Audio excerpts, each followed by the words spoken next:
previously it did have somewhat of a different reputation. Also, I think in the minds of particularly Americans, Pakistan is right next to Afghanistan, and Afghanistan always seems to be unstable. And so people associate the two countries that, Pakistan is not right near Afghanistan, isn't that a little dangerous? And they can't disassociate that in their mind. I do think now with Imran Khan is promoting Pakistan as an international tourist destination. You see it within Central Karakoram National Park that they're extending the road.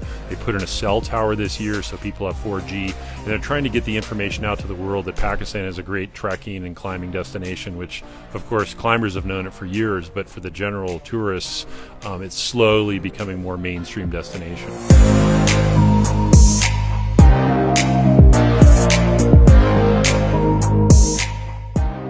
This is my first time here in Pakistan, and it's been absolutely incredible.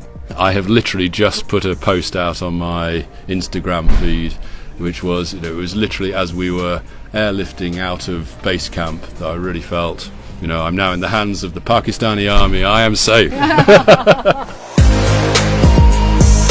Majority of tourists, I think they would find it a fascinating, enlightening place to come. It's from the people, the food, the scenery and environment, it's fantastic. It's very, very good. I've never forgiven Pakistani cricket for beating England in the first one-day World Cup. Imran Khan was captain then, that's how long ago it was. And it was the first ever World Cup, and England lost the final. So I've never quite forgiven you for that.